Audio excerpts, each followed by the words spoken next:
Hi hello, video കാണുന്ന support ചെയ്യുന്ന എല്ലാ കൂട്ടുകാർക്കും പ്രത്യേകം നന്ദി അറിയിക്കുന്നു. ഞാൻ ഈ പാനിപ്പൂരിയുടെയും മസാലപ്പൂരിയുടെയൊക്കെ ചെറിയൊരു ആരാധകനാണ്. ഞാൻ പല സ്ഥലത്തുനിന്നും ഇത് കഴിച്ചിട്ടുണ്ടെങ്കിലും ഇതെൻ്റെ ഒരു ഫേവറേറ്റ് ആയിട്ടുള്ള സ്പോട്ടാണ്. മറ്റ് ഷോപ്പുകളെ അപേക്ഷിച്ച് ഈ സ്പോട്ടിന് 1-2 പ്രത്യേകതകളുണ്ട്. അതിലൊന്ന്, ഇവിടുത്തെ ഈ മസാലപ്പൂരി നല്ല ക്വാണ്ടിറ്റിയുമാണ്, നല്ല ടേസ്റ്റുമാണ്. മറ്റ് കടകളെ അപേക്ഷിച്ചുള്ളതും രണ്ടാമത്തെ പ്രത്യേകത, ഈ ബായി ഓരോ തവണ ഈ മസാലപ്പൂരിയും പാനിപ്പൂരിയൊക്കെ മേക്ക് ചെയ്ത് കഴിയുമ്പോഴും അവിടെ നന്നായിട്ട് ക്ലീൻ ചെയ്യുന്നുണ്ടാവും.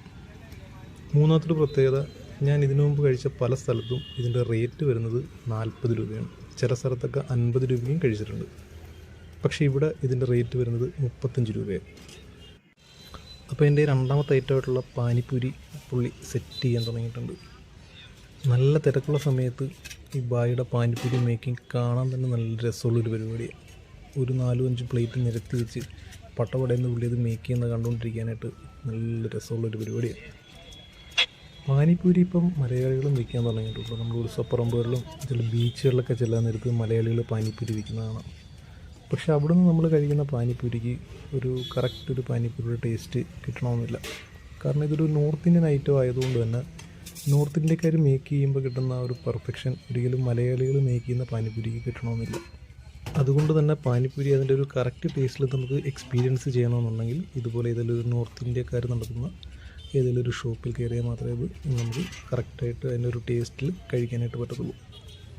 ഞാൻ ഈ പാനിപ്പൂരിയും കൈ വെച്ച് വീഡിയോ എടുക്കാൻ പറ്റാതെ അവിടെ നിന്ന് കറങ്ങുന്നത് കണ്ടപ്പം തൊട്ടടുത്തുള്ള പെട്ടിക്കട ലിക്ക എന്നോട് പറഞ്ഞ്, ഇനി പോര് ഇവിടെ വന്നിരുന്നെന്ന് പറഞ്ഞ് പുള്ളിയുടെ കസേര എനിക്ക് തന്നു.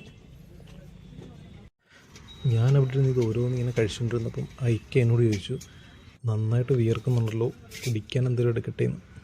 ഞാൻ എന്താ ഉള്ളതെന്ന് ചോദിച്ചപ്പോൾ പുള്ളി പറഞ്ഞ്, നല്ല തണുത്ത സോഡ ഇരുപ്പം.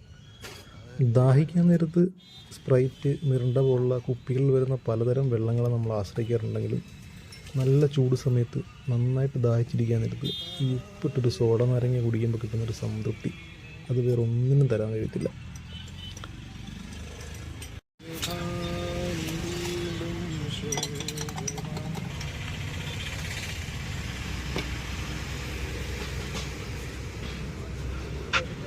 അപ്പോൾ ഈ സ്പോട്ട് വരുന്നത് കായംകുളം ടൗണിൽ അറേബ്യൻ ജൂലേഴ്സിൻ്റെ നേരെ ഓപ്പോസിറ്റായിട്ടാണ്.